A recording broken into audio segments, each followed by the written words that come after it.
Assalamualaikum warahmatullahi wabarakatuh.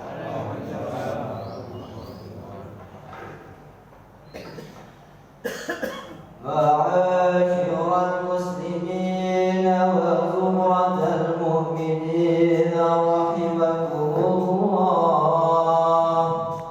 عن أبي هريرة رضي الله عنه أنه قال قال رسول الله صلى الله عليه وسلم: فإذا صعد الخطيب على المنبر فلا تتكلموا، ومن يتكلم أحدكم فقد لغى، ومن لغى فلا ثواب له كاملا. أنصتوا واسمعوا وأطيعوا رحمكم الله. أنصتوا واسمعوا وأطيعوا رحمكم الله. أنصتوا واسمعوا وأطيعوا رحمكم الله.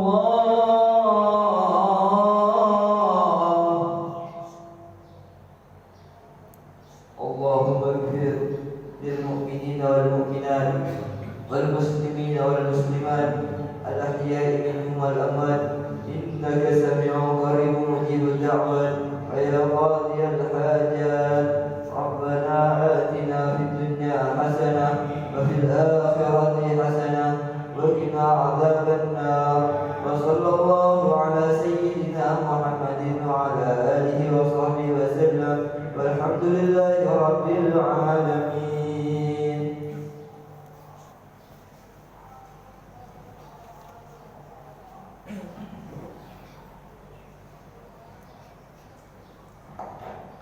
Allahu Akbar, Allahu Akbar, Allahu Akbar, Allahu Akbar, Allahu Akbar, Allahu Akbar, Allahu Akbar, Allahu Akbar, Allahu Akbar, Allahu Akbar kabira, walhamdulillahi katsira, subhanallahi bukratan wa asila, la ilaha illallah wahdah, صدق وعده ونصر عبده وعز جنده وهدم الأحزاب وحده.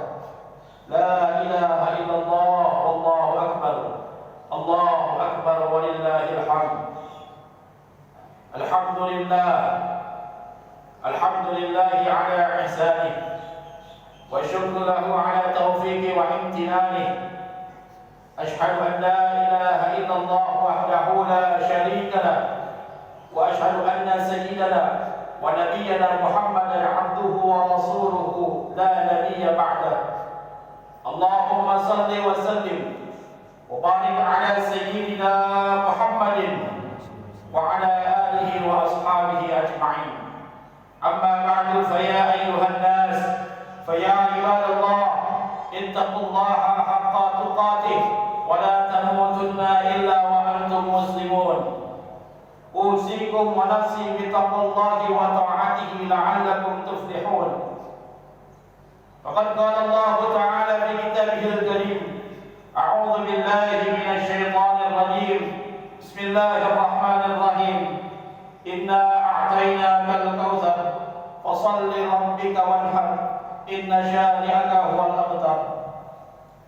وقد قال رسول الله صلى الله عليه وسلم: من كان له ساعة فلم يضحى فلا يقربن مصلنا.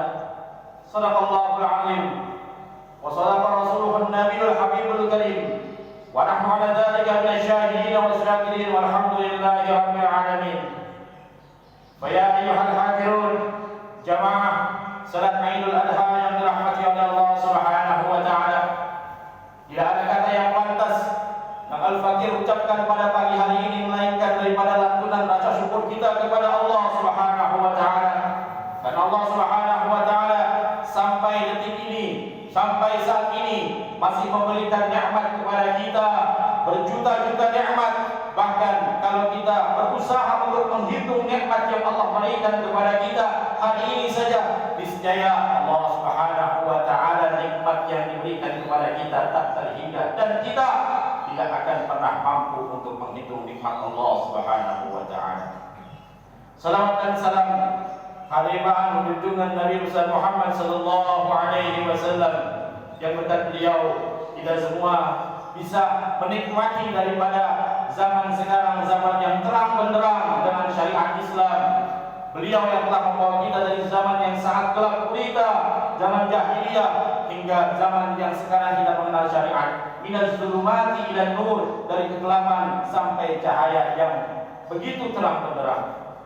Para jamaah yang dirahmati oleh Allah Subhanahu wa taala, dari atas mimbar yang mulia ini, Al-Fakir wa Dha'if ilallah berwasiat khususnya kepada diri Al-Fakir pribadi dan umumnya kepada para jamaah sekalian untuk mari sama-sama kita meningkatkan ketakwaan kita kepada Allah Subhanahu wa taala. Takwa dalam arti yang sebenar-benarnya sebagaimana yang dirumuskan oleh ulama-ulama usul, yakni imtisalu awamirillah wajtinabun nawahi. Senantiasa kita berusaha dengan semampu kita untuk melaksanakan apa yang telah Allah perintahkan kepada kita, dan kita berusaha semampu kita, sekuat tenaga kita untuk menjauhkan dari apa yang Allah larang kepada kita. Karena para jamaah yang dirahmati oleh Allah Subhanahu wa taala, sesungguhnya ketakwaan kita kepada Allah Subhanahu wa taala merupakan esensi inti daripada kehidupan kita, di mana ketakwaan kita kepada Allah Subhanahu wa taala tidak sama sekali memberikan keuntungan kepada Allah Subhanahu wa taala, dan kemaksiatan yang kita lakukan di dunia ini tidak sama sekali mengurangi kekuasaan Allah Subhanahu wa taala. Nabi sallallahu alaihi wasallam pernah bersabda, seandainya di antara kalian dari bangsa manusia kalian dan bangsa jin kalian berkumpul pada satu tempat, dari mulai lahirnya Nabi Adam sampai hari kiamat, dia ingin memberikan manfaat kepada Allah, beribadah semua kepada Allah, semuanya beribadah taat kepada Allah, niscaya itu tidak menguntungkan Allah dan tidak memberikan manfaat kepada Allah. Allah tetap Maha Kuasa.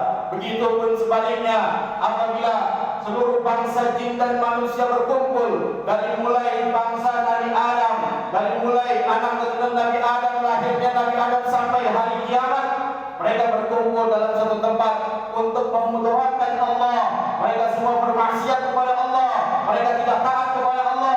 Percayalah bahwa sama sekali tidak berpengaruh dan memberikan mudarat kepada Allah Subhanahu wa taala. Allah akan tetap Maha Kuasa. Berarti dari hadis ini kita bisa ambil kesimpulan bahwa ketakwaan yang Allah perintahkan kepada kita dengan melaksanakan apa yang Allah perintah dan menjauhkan apa yang Allah larang, itu semua kebaikan kembali kepada kita. Sama layaknya seperti orang tua terhadap anak. Ketika anak tidak mau makan, maka orang tua sampai kejar-kejar anaknya untuk biar anaknya makan. Kenapa demikian? Padahal si anak kalau tidak makan, orang tua tidak lapar. Padahal si anak ketika dia makan, orang tua juga tidak kenyang. Tapi itu semua karena orang tua tahu anak membutuhkan makan, dan itu tanda kasih sayang seorang orang tua kepada anaknya. Itu pun yang Allah lakukan kepada kita. Allah Subhanahu wa taala berikan panduan di dalam kehidupan kita, yaitu berupa Al-Qur'an yang isinya adalah petunjuk-petunjuk agar kita melaksanakan perintah Allah dan menjauhkan larangan Allah, lantaran Allah Subhanahu wa taala tahu sesuatu yang baik untuk kita, dan Allah Subhanahu wa taala sayang kepada kita. Para jamaah yang dirahmati oleh Allah Subhanahu wa taala, alhamdulillah pada pagi hari ini kita sama-sama bisa berkumpul, bermuajahah untuk melaksanakan salah satu daripada perintah Allah Subhanahu wa taala yang melalui lisan baginda Rasul sallallahu alaihi wasallam untuk sama-sama merayakan salat Idul Adha 10 Zulhijjah 1441 Hijriah. Yang mana ibadah daripada salat Idul Adha yang dilakukan pada hari raya Idul Adha. Hari raya ini merupakan hari raya nomor 1 yang dilakukan oleh umat Islam. Kita sama-sama ketahui bahwa hari raya dalam Islam ada 2. Yang pertama hari raya Idul Adha dan yang kedua hari raya Idul Fitri. Idul Adha menempati nomor 1, Idul Fitri menempati nomor 2. Maka oleh karena itu kita harus lebih bersemangat di dalam Idul Adha. Kita harus lebih bersemangat mendekatkan diri kepada Allah, dan kita harus lebih bersemangat untuk mengorbankan sedikit daripada harta kita di jalan Allah Subhanahu wa taala. Karena sesungguhnya Allah Subhanahu wa taala telah memberikan gambaran kepada kita. Kita sering mendengar cerita-cerita dari para khatib-khatib, dari para ulama-ulama, dari para habaib-habaib, dari para penceramah-penceramah tentang kisah bagaimana hari Idul Adha ini, yakni masyhur di seluruh alam dunia ini, bahwa memang cerita ini berdasarkan daripada Khalilullah Nabiullah Ibrahim alaihissalam. Kita sudah sering mendengar hal itu, namun kali ini mari sama-sama kita petik daripada sedikit hikmah, daripada sedikit pelajaran daripada kehidupan Khalilullah Nabiullah Ibrahim alaihissalam. Para jemaah yang dirahmati oleh Allah Subhanahu wa taala, mari kita pahami siklus kehidupan Nabiullah Ibrahim alaihissalam. Nabiullah Ibrahim alaihissalam, beliau adalah seorang kekasih Allah, seorang Nabiullah yang terkenal dengan kekayaannya yang sangat kaya dan kesabarannya yang sangat sabar. Maka Allah menjuluki beliau dengan Khalilullah, kekasih Allah.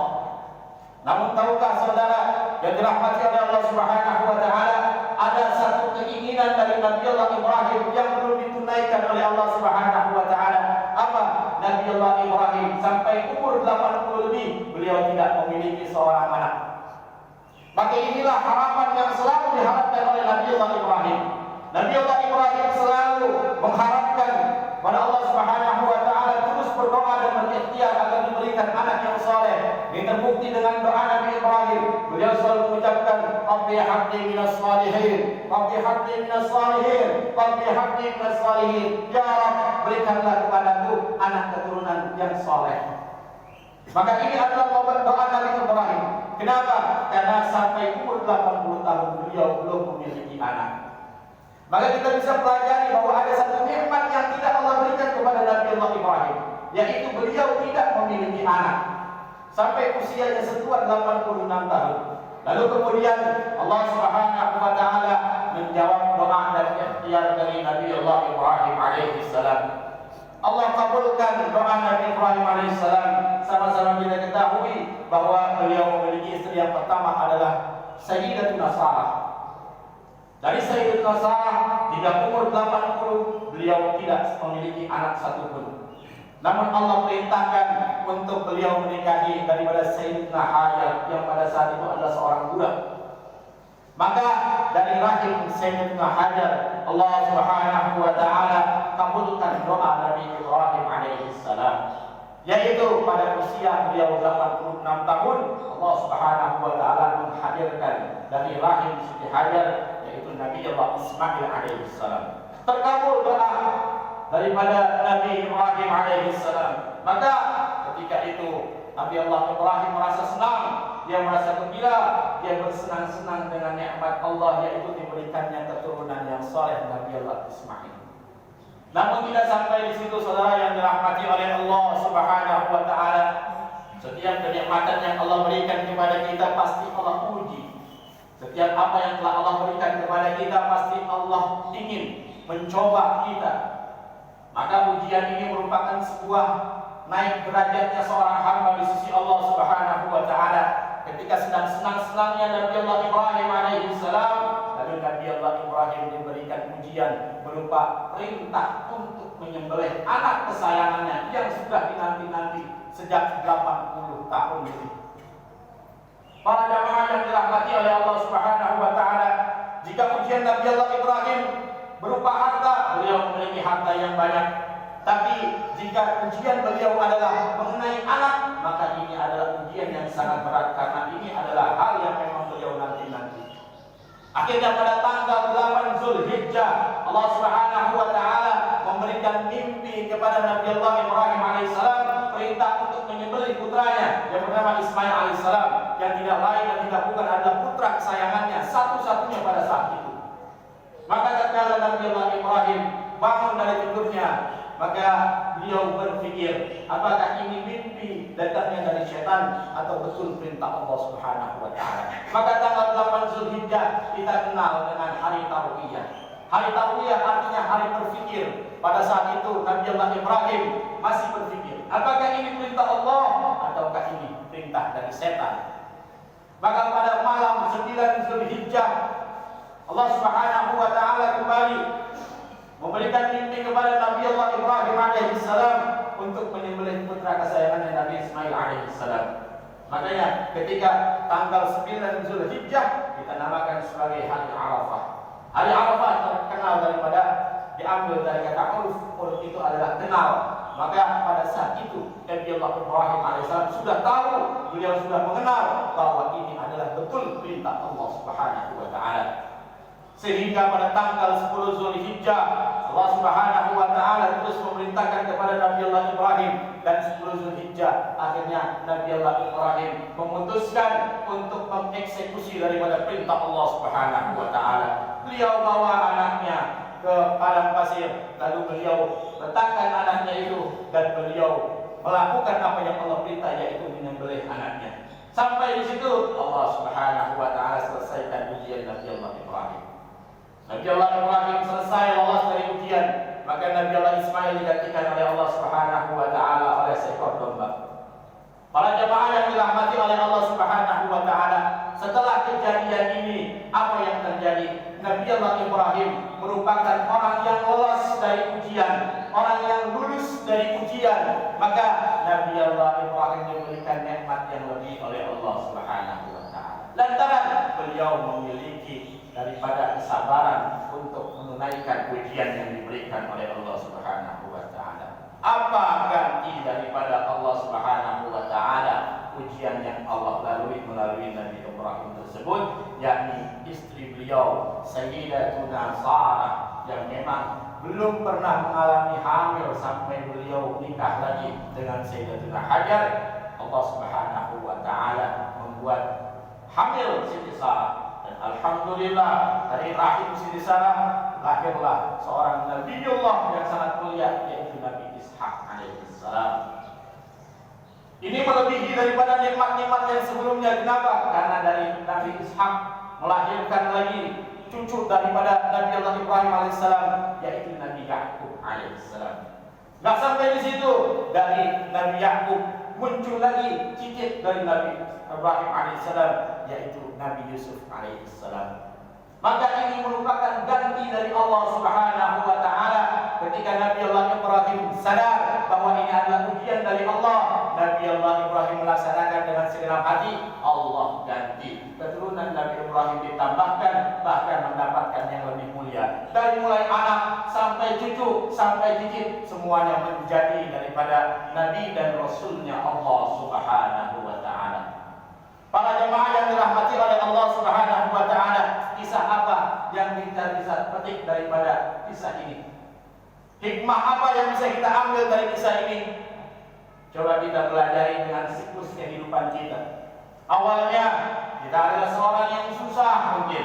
Kita tidak bisa memiliki apa-apa, kita tidak punya apa-apa, dan kita sulit untuk mendapatkan membeli ini, membeli itu, dan lain sebagainya. Artinya kita dulu tidak punya uang.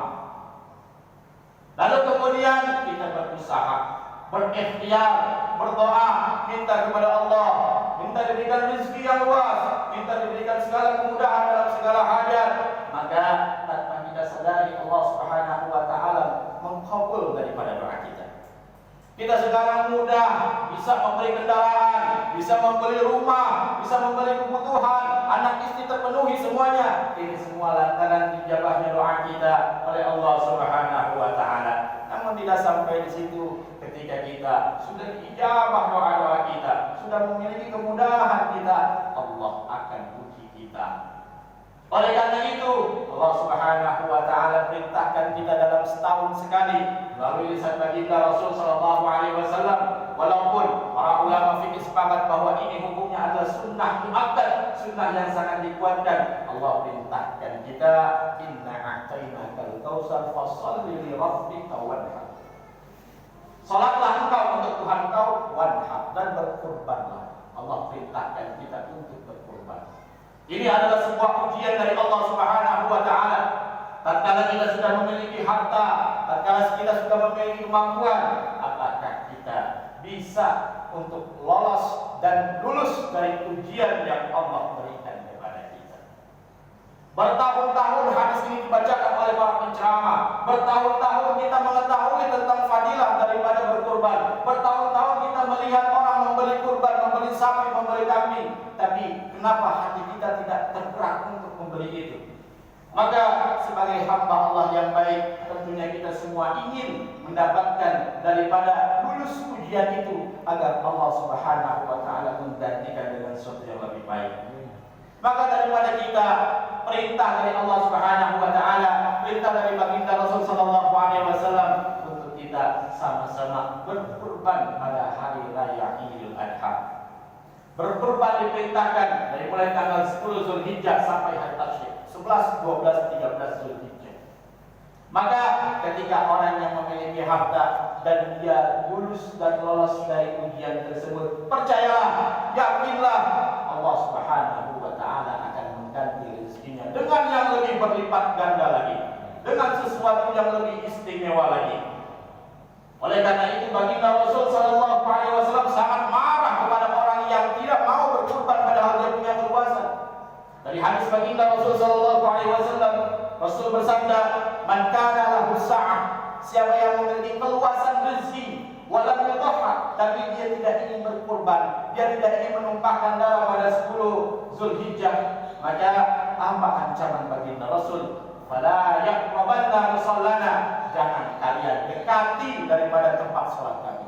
Ini menandakan marahnya baginda Rasul sallallahu alaihi wasallam untuk orang-orang yang dia memiliki keluasan harta, dia memiliki kemampuan, tapi dia tidak ada keinginan untuk berkurban di jalan Allah. Maka percayalah, minimal daripada sedekah yang kita keluarkan atas jalan Allah Subhanahu wa taala, pahala teringannya adalah 1 dibalas 700 kali lipat. Masalul ladzina yunfiquna amwalahum fi sabilillah kamathali habbatin ambatat sab'a sanabil fi kulli sunbulatin mi'atu habbah. Perumpamaan orang yang menafkahkan hartanya, mengeluarkan hartanya di jalan Allah seperti dia menanam 1 biji. Dari 1 biji itu tumbuh 7 tangkai. Dari 7 tangkai tumbuh 100 cabang. Artinya 7 kali 100, 700 kali lipat. Maka orang yang mendermakan hartanya di jalan Allah Subhanahu wa taala, insyaallah Allah akan ganti dengan pahala yang berlimpah dan rezeki yang luas. Amin ya rabbal alamin. Mudah-mudahan kita di sini menjadi hamba-hamba Allah Subhanahu wa taala yang lulus dan lolos dari ujian Allah Subhanahu wa taala, sehingga kita mendapatkan keridhaan Allah Subhanahu wa taala. Jika Allah sudah ridha kepada kita, kita dimasukkan ke dalam surganya Allah Subhanahu wa taala. A'udzu billahi minasyaitonir rajim. Bismillahirrahmanirrahim. Inna a'tainakal kautsar fasholli li rabbika wanhar. Barakallahu li wa lakum fil Qur'anil 'azim. ونفعني وإياكم بما فيه من الآيات والذكر الحكيم وتقبل الله منا ومنكم تلاوته إنه هو السميع العليم. أقول قولي هذا فاستغفر الله العظيم لي ولكم ولسائر المسلمين والمسلمات والمؤمنين والمؤمنات فاستغفروه إنه هو الغفور الرحيم.